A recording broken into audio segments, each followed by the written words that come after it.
Hi hello வணக்கம். நான் உங்க சக்தி சரவணன். இது நம்முடைய எஸ்எஸ் சேனல். வாழ்க்கையில நம்மளுக்கு வெற்றி அடையணும்னு வச்சுக்கோங்களேன், இல்லது நமக்கு தேவையான விஷயத்த சாதிக்கணும்னு வச்சுக்கோங்களேன். நாம என்ன பண்ணுவோம்னா, வெற்றி அடைந்தவர்கள், ஏற்கனவே சாதித்தவர்கள் கிட்ட போய் நீங்க என்னென்ன பண்ணீங்க அதை தயவுசெய்து சொல்லுங்க, நானும் அதை பண்ணி நானும் வெற்றி அடைகிறேன் அப்படின்னு நம்ம கேட்போம். அவங்களும் தான் என்ன பண்ணி வாழ்க்கையில் வெற்றி அடைந்தோம் அப்படின்றத நம்ம கிட்ட ஷேர் பண்ணிக்குவாங்க. உடனே அந்த விஷயத்த தலை மேல தூக்கிட்டு வந்து வீட்டுல வந்து நம்மளும் அதை செஞ்சு பார்க்கும் பொழுது நம்மனால அதை செய்ய முடியாது. ஆனா அவங்க எப்படிதான் செஞ்சாங்கன்னே தெரியாது. கேட்கறதுக்கு ரொம்ப சாதாரணமா இருக்கும், ஆனா அதை நம்ம செய்ய முற்படும் போது நம்மனால செய்ய முடியாது. இப்ப உதாரணத்துக்கு ஒண்ணு சொல்றேன். இந்த ஈர்ப்பு விதி, லா ஆஃப் அட்ராக்ஷன், சீக்ரெட், இல்லைன்னா எண்ணங்களின் வலிமை, தன் வாழ்க்கை தன் கையில், நினைத்ததை வாழ்க்கையில் அடையலாம், இது போன்ற ஐடியாஸ் எல்லாம் நமக்கு இருக்குல்ல. இப்போ நிறைய பணம் வேணும் அப்படின்னு வச்சுக்கோங்களேன்.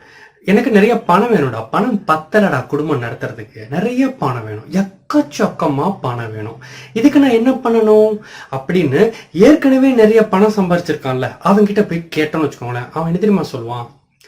மச்சான், எப்பயுமே நீ வந்து பாசிட்டிவா இரு, பணம் இல்லைன்னு வருத்தப்படாத, உங்ககிட்ட நிறைய பணம் இருக்க மாதிரி கற்பனை பண்ணிக்கோ, எப்பயுமே பணம் நிறைய வச்சிருக்கியான், உன் பெட்டிக்குள்ள நிறைய பணம் இருக்க மாதிரி அந்த கற்பனையிலே அந்த சந்தோஷத்திலே பணம் ஏற்கனவே உங்ககிட்ட இருக்கிற மாதிரியே நம்பு.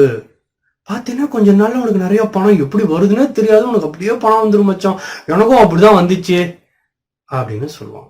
கேட்கறதுக்கு ரொம்ப ஈஸியா இருக்கும். அவன் ஒன்றும் உங்ககிட்ட வந்து இவ்வளோ க்ரோர்ஸ் இன்வெஸ்ட் பண்ணி பிஸ்னஸ் பண்ணுன்னு சொல்லலை, இல்லைன்னா வந்து இவ்வளோ உழைக்கணும், இவ்வளோ மணி நேரம் கடுமையாக உழைக்கணும் அப்படி எதுவுமே சொல்ல. அவன் என்ன சொன்னான் தெரியுமா? நிறைய பணம் இருக்கிற மாதிரி கற்பனை பண்ணி அதை நம்பு, அப்படியே கொஞ்ச நாள் கழிச்சு பார்த்தீங்கன்னா உனக்கு பணம் வந்துடும் அப்படின்னு சொல்லியிருப்பான். இவ்வளவுதானா? அவ்வளவு சிம்பிளா? ஓகே அப்படின்னு வந்து நம்மளும் பண்ணும்போது நம்மளால அதை பண்ண முடியாது. ஆனா கேட்டா இல்ல உங்களுக்கு வந்து the secret, law of attraction success ஆகணும்னா அதான் ரூட்டு, வந்து நீங்க ஏற்கனவே எல்லாம் இருக்க மாதிரி நம்பணும், அந்த பாசிட்டிவிட்டி, அது பயப்படக்கூடாது, இதே தான் சொல்லுவானுங்க. பட் டே, ப்ராக்டிக்கலா கொஞ்சம் யோசிச்சு பாருங்கடா. நானும் தான் முடிஞ்ச அளவுக்கு பாசிட்டிவா வச்சுக்கிறேன், என்னை கரெக்டா வச்சுக்கிறேன், நிறைய கற்பனை பண்றேன், பணம் ஏற்கனவே இருப்பதாக எல்லாம் நினைக்கிறேன். டப்புனு ஃப்ரெண்டு ஒரு ஃபோனை போட்டு, மச்சி இந்த மாதிரி ஒரு வேலை இருக்கு, இந்த இந்த இல்லைன்னா இந்த இந்த பில்லு பே பண்ணும், இந்த வாடகை பே பண்ணும் அப்படின்னு வரும்போது நம்ம கிட்ட காசு இல்லையே. இது இது இந்த உண்மையை எப்படி மறக்கிறது? பணம் நிறைய இருக்குன்னு கற்பனை பண்ணிக்கிறேன், ஓகே.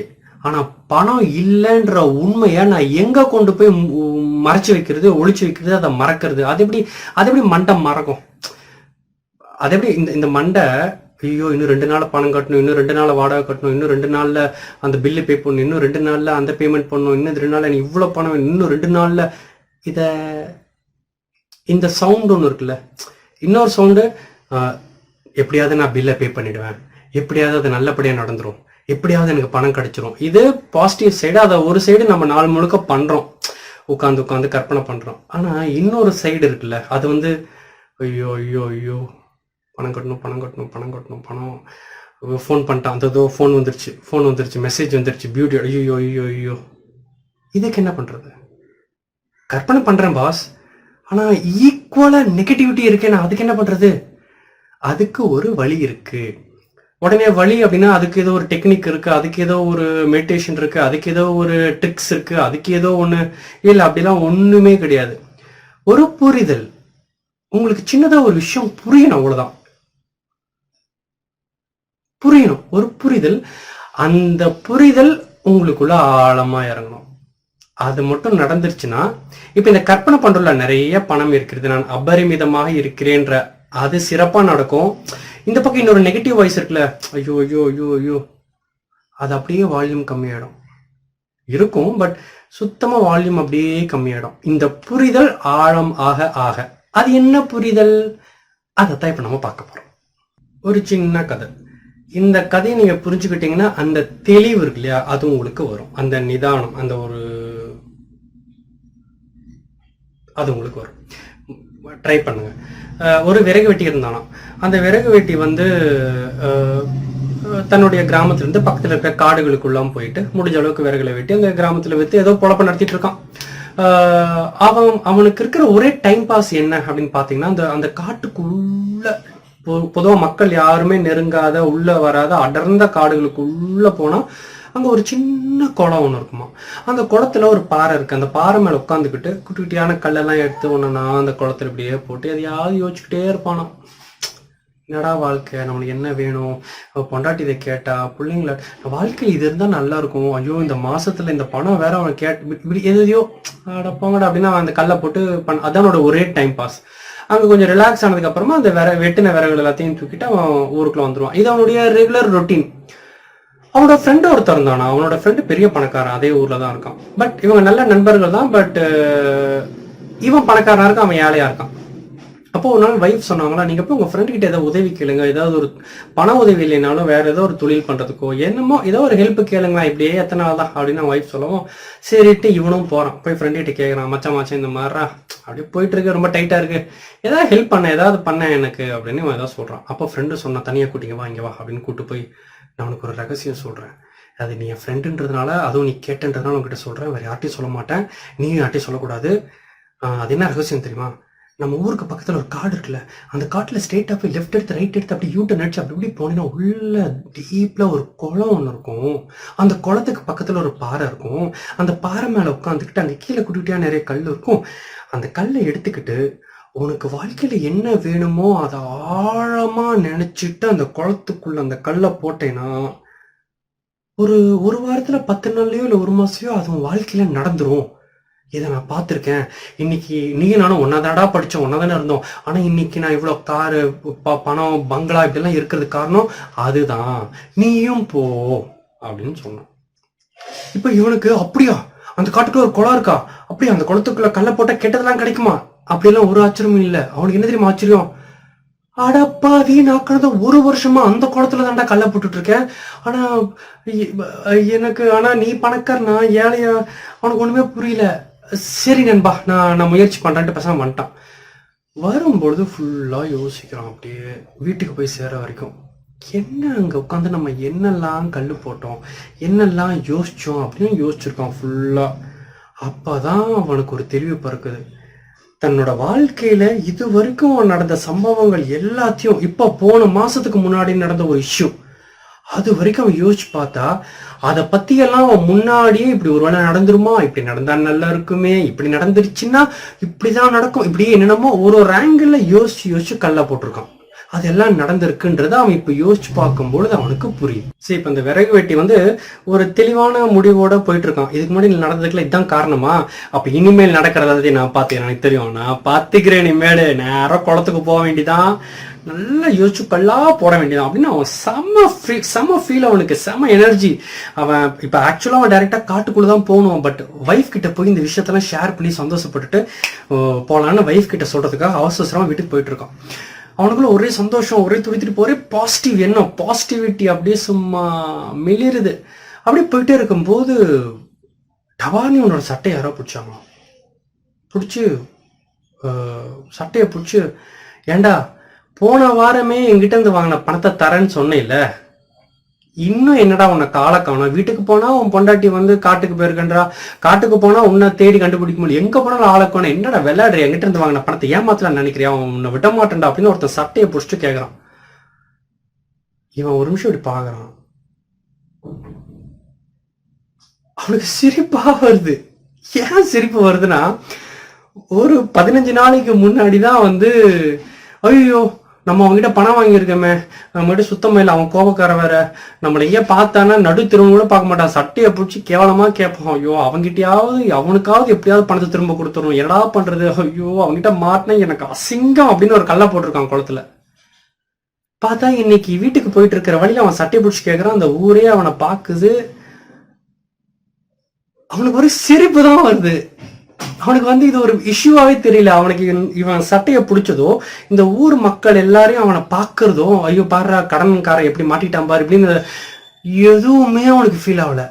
அவன் பாக்குறான், நான் இன்னும் 3 நாள் உங்ககிட்ட வாங்குறதுக்கு எக்ஸ்ட்ரா சேர்த்து வச்சு அதை கொடுக்குறேன், இல்லைன்னு என்னன்னு கீழே நான் இங்கதான் இருக்கேன், இந்த என் வீட்டுல இருக்கேன் அப்படி இப்படின்னு அவன் சொல்றான்.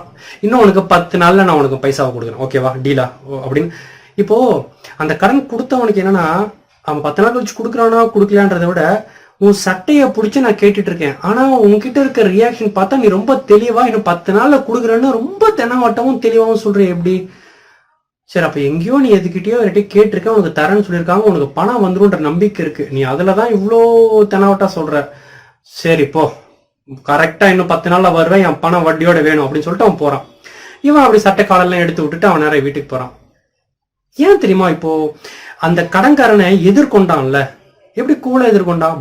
கடந்த 15 நாளா ஓடி ஒளிஞ்சு அவன் எங்கேயா வந்துருவானா, பிடிச்சிருப்பான், வீட்டுக்குள்ள எல்லாம் ஒளிஞ்சு அவன் வந்தப்போ யார கதவை தரனா நான் இல்லைன்னு சொல்லிட்டு இப்படி எல்லாம் பண்ணி. ஆனா இன்னைக்கு இப்பயும் அவன்கிட்ட பணம் இல்லை, இப்பயும் ஒண்ணுமே இல்லை. ஆனா இன்னைக்கு அந்த கடன்காரன் கேட்கும்பொழுது அப்படின்னு ஏன் சொல்ல முடியுது? ஏன்னா இப்ப இவனுக்குள்ள தெரிஞ்சிடுச்சு, தனக்கு என்ன வேணும்னாலும் அந்த கிணத்துக்குள்ள போட்டா கிடைக்கும் அப்படின்னு தெரிஞ்சிடுச்சுன்றது ஒரு பாயிண்ட். இன்னைக்கு நீ என் சட்டையை பிடிச்சதுக்கு காரணமே நான் 15 நாளைக்கு முன்னாடி நீ என் சட்டையா பிடிச்சிருக்கோ அது குளத்துக்குள்ள ஒரு கல்ல போட்டன்றதுதான் செகண்ட் பாயிண்ட். சோ இன்னைக்கு இருக்கிற நிலைமையை வச்சு நிறைய பேர் இதுதான் நான் முடிவு பண்றாங்க. அது நீங்க இல்ல, அது நீங்களா இருந்தவர். உதாரணத்துக்கு இன்னைக்கு இருக்கிற நிலைமையில உங்க வங்கி கணக்குல போதுமான அளவுக்கு பணம் இல்லன்னு, நீங்க விரும்புற உறவு உங்ககிட்ட இல்லன்னு, நீங்க ஆரோக்கியமா இல்லன்னு வச்சுக்கலாம். அது இப்ப இருக்கிற நீங்க இல்ல, அது உங்க கடந்த கால எண்ணங்கள் மற்றும் செயல்களோட எச்சம். அதனாலதான் எப்போதும் கடந்த காலத்துல நாம செஞ்ச செயல்கள் மற்றும் எண்ணங்களோட எச்சத்திலேயே தொடர்ந்து வாழ்ந்துகிட்டு இருக்கோம். உங்களோட தற்போதைய நிலைமையை பார்த்து அதை வச்சு நீங்க உங்களை விவரிச்சுக்கிட்டீங்கன்னா எதையுமே பெற முடியாத படுகொழில நீங்களே விழறீங்கன்னு அர்த்தம். சோ இன்னைக்கு நம்முடைய வாழ்க்கையில நடக்கிற இந்த ரியாலிட்டி இன்னைக்கோடது இல்ல, இதுக்கு முன்னாடி நீங்க போட்ட தாட்ஸோடைய மேனிஃபெஸ்டேஷன். அப்ப நாளைக்கு உங்க வாழ்க்கை எப்படி இருக்கணும்னு நீங்க ஆசைப்பட்டா இன்னைக்கு இப்போ இந்த க்ஷணம் நீங்க என்ன போடுறீங்க, என்ன எமிட் பண்றீங்க, அதாவது இந்த பிரபஞ்சம்ன்ற குளத்துக்குள்ள நீங்க என்ன கல்லா போடுறீங்க, அதுதான் உங்களுக்கு நாளைக்கு கிடைக்க போகுது. இந்த கான்செப்ட் உங்களுக்குள்ள நல்லாவே, இந்த புரிதல் நல்லாவே இறங்கிடுச்சுன்னா இப்போ உங்களுக்கு ஒரு சம்பவம் ஏற்பட்டா கூட ஐயோ ஐயோ போச்சு போச்சு ஐயோ போச்சு அப்படின்ற அந்த பதட்டம் உங்களுக்கு வராது. அன்னைக்கு இந்த மாதிரிதான் யோசிச்சல பாரு, அன்னைக்கு யோசிச்சு நீ நடந்துருச்சு சார், இனிமேல் இந்த மாதிரி யோசிக்க கூடாது. நீங்க அப்படி கேஷுவலா எடுத்துக்குவீங்க.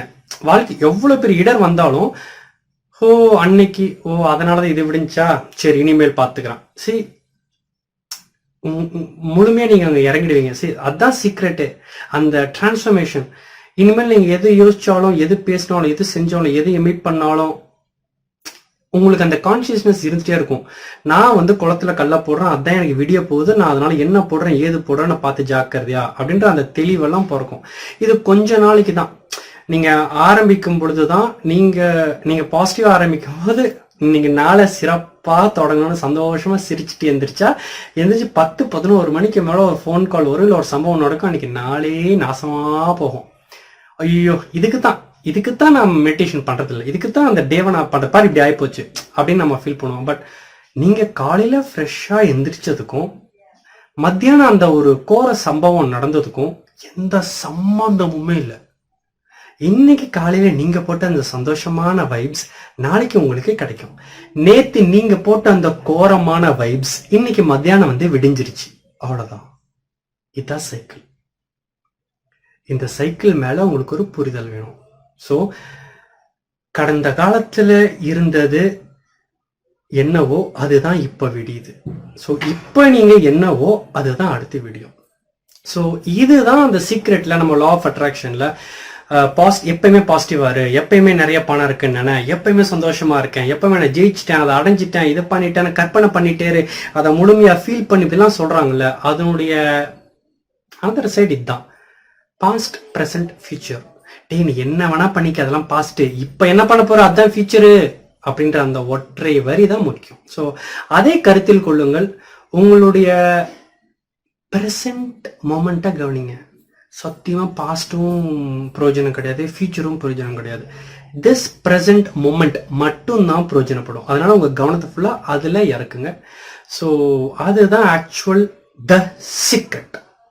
ஸோ உங்களுக்கு அந்த தெளிவு ஏற்பட்டிருக்கும் நினைக்கிறேன். இல்லைன்னா இது சம்பந்தமா இன்னும் கொஞ்சம் நிறைய தேடுதுன்னா உங்களுக்கு அந்த தெளிவு பிறந்து விடும். தெளிவு பிறந்த உடனே இப்ப ரைட் நோ என்ன கஷ்டம் இருக்கோ, என்னெல்லாம் இக்கட்டான சூழ்நிலையில நீங்க சந்திச்சுட்டு இருக்கீங்களோ அது மாறாது. பட் அது உங்களுக்கு வலிக்காது, அது உங்களை பாடாப்படுத்தாது, அது உங்களை பயம் பொறுத்தாது, அது உங்களை நெகட்டிவிட்டிக்கு கொண்டு போகாது, அது உங்களை போட்டு அழுத்தாது. நேத்து பண்ணல அதான் இப்படி விடிஞ்சிருச்சு, இட்ஸ் ஓகே, இன்னைக்கு சூப்பரா போட்ட நாளைக்கு மாதிரி டோன்ட் வெரி. அந்த கூல்னஸ் உங்களுக்கு வந்துடும். அது வந்துடும். உங்களுக்கு லைஃப்ல எந்த இஷ்யூனாலும் உங்களுக்கு ஐயோ எமர்ஜென்சி நோ எமர்ஜென்சி. எதுக்கு எமர்ஜென்சி? எமர்ஜென்சி எப்படி வரும்? கொஞ்ச நாள் போனதுக்கு அப்புறமா உங்களுக்கே தெரியும், நான் வந்து கடந்த 1 வருஷமா நான் நிதானமா இருக்கேன் அப்படின்னா திடுக்கிடும் சம்பவங்கள் உங்க வாழ்க்கையில நடக்காது. எனக்கு சான்ஸே இல்லை, ஏன்னா நீங்க போடவே இல்லை. 1 வருஷமா உங்களோட லைஃப் பேட்டர்னை நீங்க அமைதியான எண்ணங்களா போட்டுட்டே வரீங்கன்னா அந்த சைக்கிள் ஸ்டார்ட் ஆனதுக்கு அப்புறமா அப்படியே தான் லைஃப் போகும். இதுதான் சீக்ரெட். இது நிறைய பேர் வாழ்க்கையில அப்படித்தான் பண்றாங்க, தெரிஞ்சோ தெரியாமலோ. பட் உங்களுக்கு தெரிஞ்சிடுச்சு, இனிமேல் நீங்க பண்ணுங்க.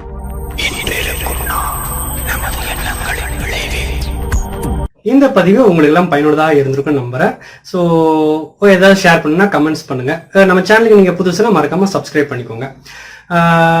தொடர்ந்து இணைந்திருங்கள். இந்த வாழ்க்கையின் ரகசியம், இந்த சீக்ரெட் அப்படின்றது மட்டும் இல்லாம இதை நிறைய வேற ஆங்கிள் எல்லாம் படிக்கலாம். ஆக்சுவலா வந்து சித்தாந்த முறைப்படி எல்லாம் இதை படிக்கலாம், இன்னும் ரொம்ப சுவாரஸ்யமா இருக்கும். அதெல்லாம் நம்ம அடுத்தடுத்து இனி வரும் பகுதிகளில் பார்ப்போம். முதல்ல இந்த சீக்ரெட் அப்படின்றத பத்தின ஒரு சிறு தெளிவு பிறந்தாதான் அந்த சீக்ரெட் சித்தாந்தங்களை பற்றி எல்லாம் நாம் தெரிந்து கொள்ள முடியும். அதெல்லாம் வரும் காலங்களை படிப்போம். நண்பர்களே, மீண்டும் அடுத்த பதிவில் சந்திப்போம். அதுவரை வணக்கம் கூறி விடைபெறுவது நான் உங்கள் சக்தி சரவணன். இது நம்முடைய சேனல். பாய்.